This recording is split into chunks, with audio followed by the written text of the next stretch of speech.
Selamat siang Tribuners, Anda sedang menyaksikan Mata Lokal Memilih 275 hari menjelang pemilu 2024. Hari ini akan kami sajikan informasi terkini 9 bulan menjelang pemilu. Bersama saya Meisa Sirait, berikut Mata Lokal Memilih selengkapnya. Bakal calon presiden dari PDI Perjuangan Ganjar Pranowo kembali mengisi akhir pekan dengan berolahraga lari pagi bersama masyarakat di sekitaran alun-alun kota Serang, Banten.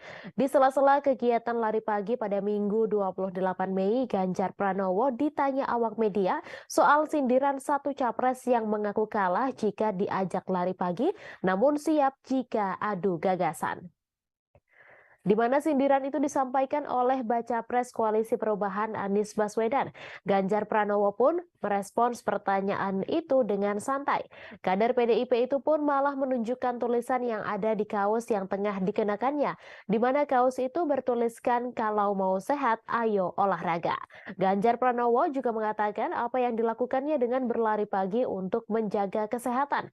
Sementara dikutip dari tribunnews.com, Ganjar Pranowo juga mengungkapkan bahwa kegiatan lari pagi ini sangat bergembira karena antusias yang luar biasa dari masyarakat Serang. Ganjar Pranowo juga menyebut berolahraga merupakan investasi untuk menjaga badan tetap sehat dan bugar. Diberitakan sebelumnya, bakal calon presiden dari Koalisi Perubahan Anies Baswedan menyatakan kesiapannya beradu gagasan dengan baca pres lainnya. Ia bahkan menyebut siap mengaku kalah jika kompetisi Pilpres 2024 ditentukan hanya lewat lomba lari pagi. Hal itu disampaikan Anies Baswedan dalam pidato acara hari ulang tahun ke-21 PKS di Istora Senayan, Jakarta pada Sabtu 20 Mei. Anies Baswedan menambahkan ada harapan agar kontestasi Pilpres ke depan tidak lagi berfokus pada pencitraan, tetapi bergeser pada pembicaraan gagasan. Ia kemudian mengatakan siap kalah jika Pilpres 2024 nanti ditentukan dari lomba lari pagi keliling Indonesia.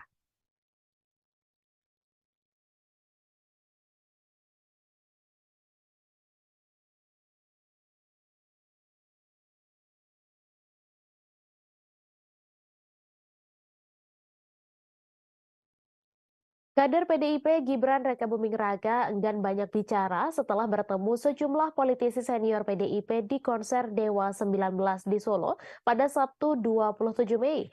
Seperti diketahui, Gibran tampak bersama dengan Puan Maharani, Bambang Wuryanto atau Bambang Pacul, Etik Suryani dan Sri Mulyani di konser tersebut.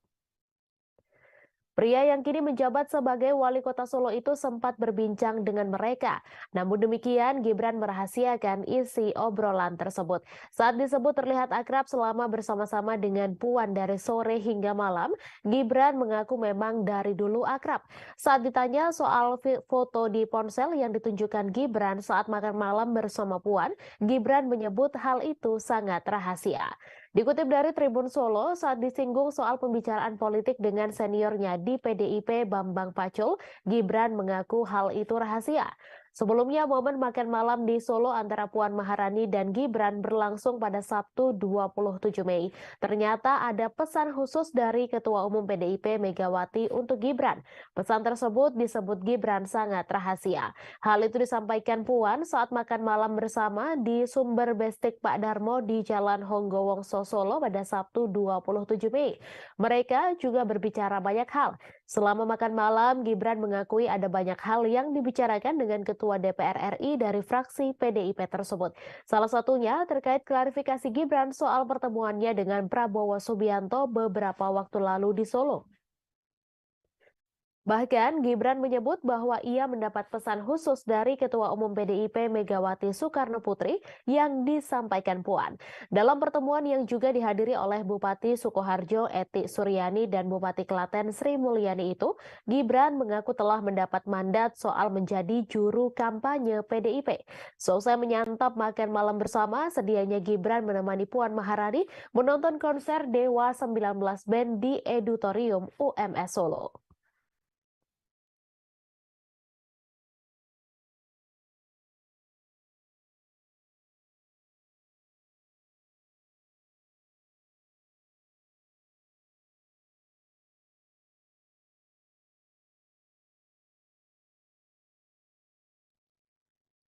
Ketua DPP PDI Perjuangan Puan Maharani bertemu dengan Wali Kota Solo, Gibran Rakabuming Raka di Solo, Jawa Tengah pada Sabtu 27 Mei.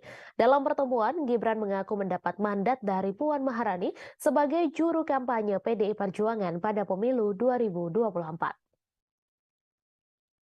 Hal itu disampaikan Puan saat makan malam bersama di Sumber Bestik Pak Darmo di Jalan Honggowongso Solo. Selain mandat itu, mereka juga berbicara banyak hal.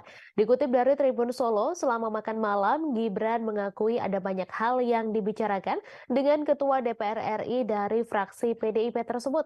Salah satunya terkait klarifikasi Gibran soal pertemuannya dengan Prabowo Subianto beberapa waktu lalu di Solo. Bahkan Gibran menyebut bahwa ia mendapat pesan khusus dari Ketua Umum PDIP Megawati Soekarnoputri yang disampaikan Puan. Dalam pertemuan yang juga dihadiri oleh Bupati Sukoharjo Eti Suryani dan Bupati Klaten Sri Mulyani itu, Gibran mengaku telah mendapat mandat soal menjadi juru kampanye PDIP. Selesai menyantap makan malam bersama, sedianya Gibran menemani Puan Maharani menonton konser Dewa 19 Band di Editorium UMS Solo. Ketua DPR RI dari fraksi PDIP Puan Maharani sempat mengungkap sejumlah agenda politiknya di Solo. Selesai kunjungan di Mall Solo Paragon, Puan Maharani menyebut dirinya ada sejumlah agenda politik, salah satunya bertemu dengan Wali Kota Solo Gibran Rakabuming Raka. Selain itu juga ikut menemani Puan Maharani yakni Bupati Sukoharjo Eti Suryani dan Bupati Klaten Sri Mulyani. Puan juga mengungkapkan bahwa ia akan melakukan konsolidasi dengan sejumlah kader PDIP termasuk yang menjabat sebagai kepala daerah. Sementara itu untuk tujuan kedatangan ke Solo diakui Puan lantaran sejumlah wilayah di Solo Raya merupakan dapil lokasi pemilihannya sebagai calon legislatif. Sebelumnya Puan Maharani menanggapi terkait penurunan elektabilitas Ganjar Pranowo dalam survei Litbang Kompas beberapa waktu lalu. Seperti diketahui, hasil survei yang dilakukan Litbang Kompas menunjukkan penurunan elektabilitas Ganjar Pranowo sebagai capres PDIP. Ganjar mendapatkan perolehan suara 49,9%, sementara Prabowo Subianto unggul dengan perolehan 51,1%. Hal itu diakui Puan merupakan sebuah tantangan baik bagi Ganjar maupun PDIP. Oleh karena itu, Puan juga menambahkan partainya akan mengevaluasi hal tersebut. Tujuannya agar menaikkan lagi elektabilitas Ganjar Pranowo sebagai capres PDIP. Puan juga mengungkapkan bahwa ia akan melakukan konsolidasi dengan sejumlah kader PDIP termasuk yang menjabat sebagai kepala daerah.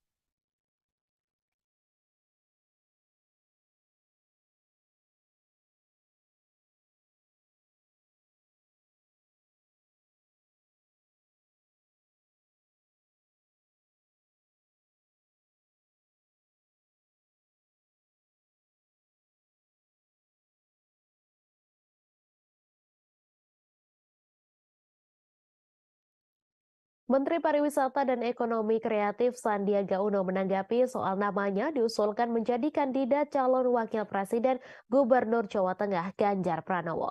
Sandiaga Uno mengatakan dirinya akan mempersiapkan diri lebih baik lagi jika nantinya ditunjuk menjadi cawapres.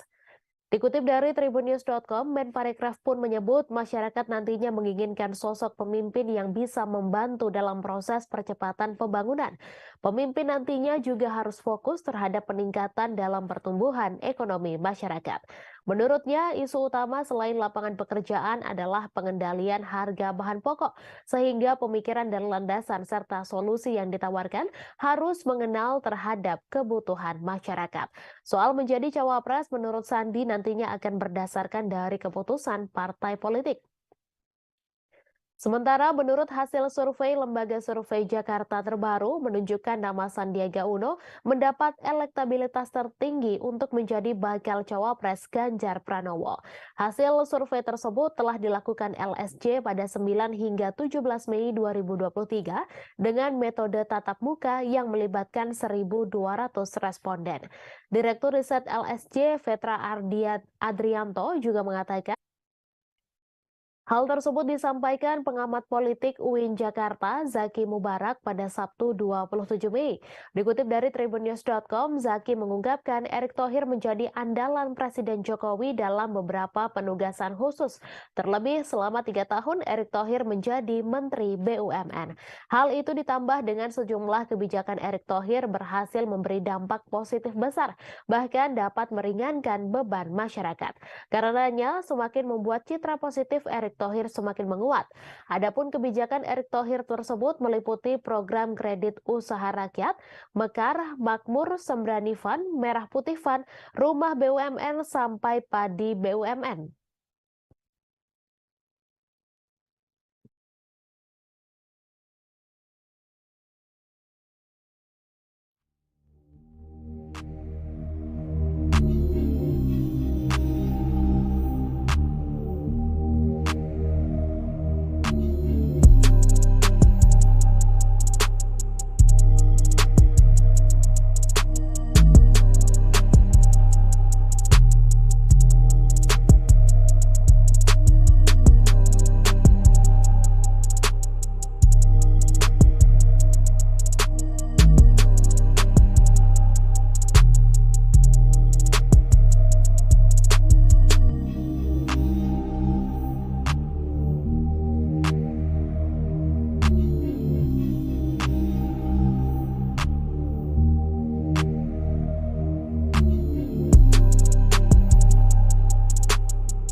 Kepada seorang warga di Durenjaya, Bekasi Timur pada Selasa 16 Mei. Kapolsek Bekasi Timur Kota Bekasi, Kompol Sukadi mengatakan jika penangkapan para pelaku penganiayaan ini berawal dari laporan warga masyarakat yang menyampaikan ada seorang pria atas nama Sukma yang terluka akibat dianiaya. Informasi selengkapnya akan disampaikan langsung oleh wartawan Tribun Bekasi, Joko Supriyanto yang kini sudah terhubung bersama kami. Silakan rekan Joko.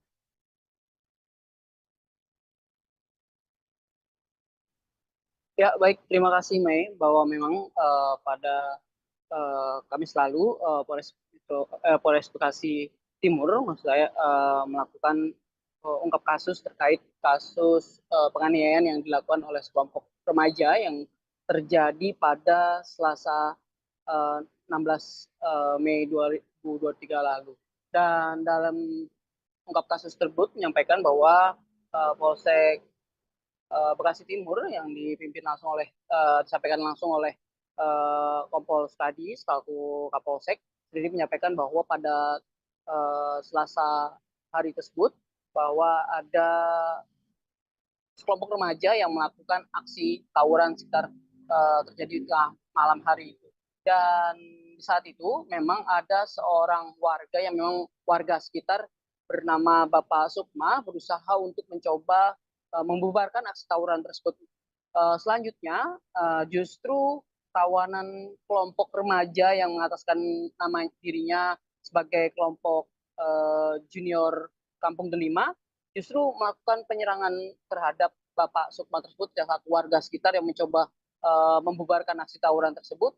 Dan korban pun Sukma, ya, atas nama Sukma sendiri mengalami luka yang cukup serius di bagian tangan hingga ada sekitar 7 jahitan yang disampaikan sendiri sehingga korban pun langsung dibawa ke rumah sakit. Namun dalam insiden tersebut setelah korban dibacok oleh salah satu dari kelompok junior Kampung Delima tersebut, memang aksi tawuran sempat bubar ya, di mana dua kelompok tersebut yaitu kelompok junior Kampung Delima dan kelompok Kura sendiri setelah menyaksikan ada korban yang terluka akhirnya mengurungkan diri untuk tidak melanjutkan tawuran. Namun justru kelompok dari junior Kampung Delima ini justru melakukan penyerangan kepada warga sekitar termasuk salah satunya Bapak Supatarpi yang akhirnya menderita luka-luka.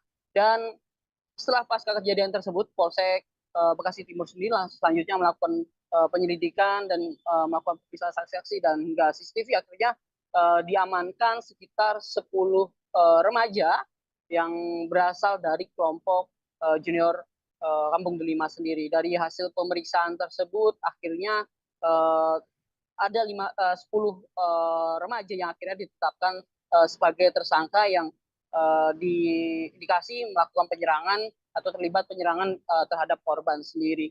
Dari hasil pemeriksaan tersebut, polisi juga mendapatkan beberapa alat bukti seperti juga parang, celurit, hingga stick golf, dan hingga beberapa barang bukti lainnya. Dan sementara itu dari 10 remaja yang berhasil diamankan tersebut, ternyata 6 orang diantaranya merupakan masih berusia di bawah umur. Sehingga ini perlu penanganan lebih lanjut untuk hukuman, termasuk hukuman remaja yang di bawah umur. Sedangkan 4 lainnya memang usianya sudah cukup dewasa, dan saat ini 10 remaja tersebut tengah melakukan sudah diamankan di Polsek Bekasi Timur untuk dilakukan pemeriksaan dan bertanggung-jawabnya atas perbuatan yang dilakukan tersebut. Dan ke 10 remaja ini pun saat ini sudah masih dalam proses pemeriksaan lebih lanjut untuk mengetahui apakah masih ada remaja-remaja lain yang ikut serta dalam penganiayaan seorang warga di Bekasi Timur tersebut. Begitu laporan dari Kota Bekasi, kembali ke Mei. Dan Joko, atas laporan Anda, dan Tribuners, wartawan kami juga telah menghimpun wawancara dengan Kapolsek Bekasi Timur. Berikut tayangannya untuk Anda.